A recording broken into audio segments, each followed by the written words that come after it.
What's up, party people, and welcome back to my channel. So today we are reviewing and doing a wear test and demo over a brand spanking new foundation, and that is the Maybelline Superstay 24-hour skin tint. So they're having what I would say is like a soft launch on Amazon. So they came out with like 4 shades available, but everything else says that the official release date will be June 1st. So yeah, they did not have a very good shade match for me in the 4 or 5 that they released, but I got the shade 129 just to try to finagle it, make it work. So let's see if this new drugstore foundation is worth checking out. Yeah, let's see, what kind of skin do I have? I don't even know anymore. I would say, I guess combination's a better suited word for what I've got. Like, I'm not super oily, I'm not super dry, I'm pretty balanced, but I do have acne prone skin, as you can see. But yeah, 18 shades total. It says delivers buildable light to medium coverage for a skin-like finish and a natural radiant look. Vitamin C infused vegan formula brightens skin instantly and also over time. Resists sweat, humidity, and fading. It kind of seems like the price range is going to be between $15 and $17 because on Amazon, I paid like $15.49 for the shade that I got. But my guess is that it's going to be probably like $17.99 at Ulta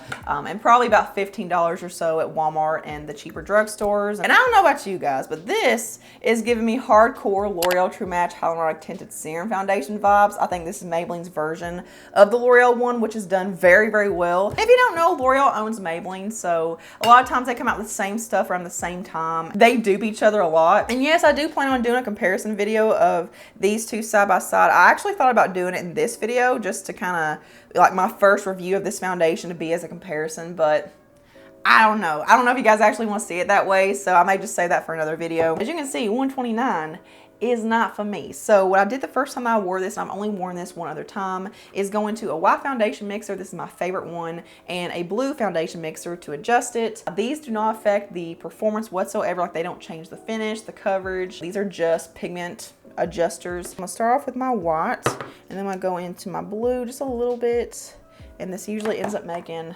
way too much because I always pour out too much, not considering that it's gonna spread. Like, there's gonna be more once I add the adjusters, but I think I'm just gonna stick with that. That's not a perfect undertone for me, but we're just gonna go with that. And what I normally like to do with skin tints or any kind of watery, liquidy, light coverage foundation like this is apply it like this, just kind of let it sit there for a couple minutes and then go into my brush or a sponge, and I usually get better coverage. But I think I'm gonna do that on this side and go straight into like blending it out on this side just to see if I do get better coverage by letting it sit. So I'm gonna go into a Flower Beauty, what is this called? I don't know, it's just a big angled kabuki style brush, but I'm just gonna blend it out with this starting out. Blend is very, very nice. So yeah, blends out very, very well. I feel like I don't really need a whole lot of product. Like, it's liquidy, but it's not so liquidy that it just soaks into my skin and I get no coverage whatsoever. So you could see I had quite a bit of a big bump right there starting out, and it's covered it pretty well. So I would say this is, let's say, medium coverage starting out. There's no streakage, there's no weird sinking or settling into my pores so far. Yeah, here's a little side by side. Here's one light layer of the foundation versus nothing. So yeah, very skin-like, very natural. Let's turn down the ISO so you can see texture and stuff better. Yeah, pores look good. The way it's sitting looks really good. So on this side, I want to do it the way that I normally do with skin tints, like I said, where I apply it, let it sit there for a couple minutes and just kind of zhuzh. I mean, I'm actually pretty impressed with the amount of coverage on this side to have just gone straight in and not let it sit, but I just want to play around a little bit. It's 228 right now. Oh, great. So much like the L'Oreal Tinted Serum Foundation, it's already an absolute monstrosity of a mess. Like, when you push the medicine dropper back down, it just oozes out the side.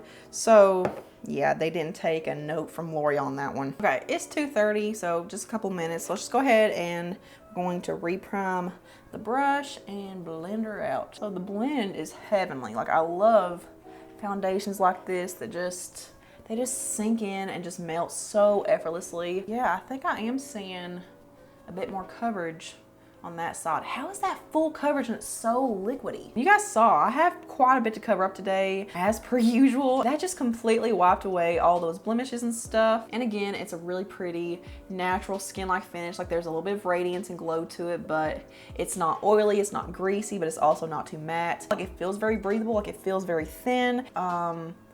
I'm kind of loving it so far. Yeah, it's been on for 8 minutes now, so here's what the finish is set to be. Like, I feel like this is what it's going to continue to be. There's a little bit of transfer on my fingers, but I still don't feel like I actually need to do a lot of powder. Like, I feel like a powder will just kind of mask it too much, but this feels pretty nice and set. It doesn't feel sticky or tacky or like heavy on the skin. Like, you know, foundations that don't set, like they just stay feeling very tacky or, you know, like a jelly or something. Like it doesn't feel like that. Like it feels nice and set. So yeah, it's now 2:41, but we're gonna say 2:30 for my check-in time just to make it a good even number, because I mean that's pretty much when I got done with it. So I'm gonna go ahead and finish with the rest of my face. I will walk you guys through what I'm gonna do just for funsies. So starting with the number 7 Lift and Illuminate Serum Concealer under my eyes. And whenever I test out a new foundation, I only use products on top that I trust, that I know. Like, we're not gonna be testing out anything else new. I'll let that sit there for a couple minutes, and I want to do the Maybelline Instant Age Rewind Perfector 4-in-1 Glow Makeup in the shade Medium for my bronzer. Actually, I might need to do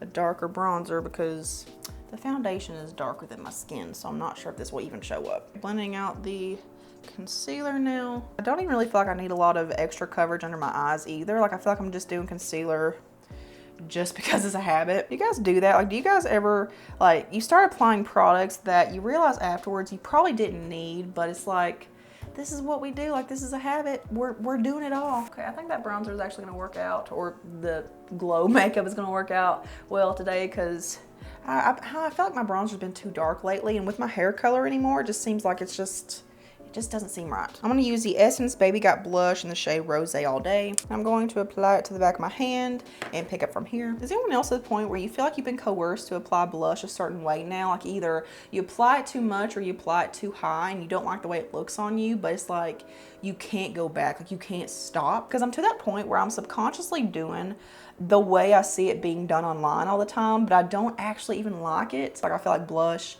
is, dare I say, a little overused now. I don't know. I'm trying to find my own way, okay? I'm not a girl, not yet a woman. I'm gonna use the AOA Studio Velour Mousse highlighters from Shop Marseille. These are all them. I just like to take my finger and dab it in a few of them. This is one of my favorite cream highlighters ever. I'm gonna do my little under eye setting spray hack, and I don't think I'm gonna apply any setting powder. If you don't know what I'm doing or why I'm doing this, check out this video up here. This is literally, like, I'm not exaggerating, I'm not clickbaiting you whatsoever. Like, this is a game-changing, makeup-changing, life-altering hack for under eye concealer, and you will never go back once you start doing that. So check it out. I promise you will not regret it. I'm gonna do the NYX Plump Finish Electrolyte Setting Spray. I did that for under my eyes for that little hack. I'm just gonna do this all over my face too.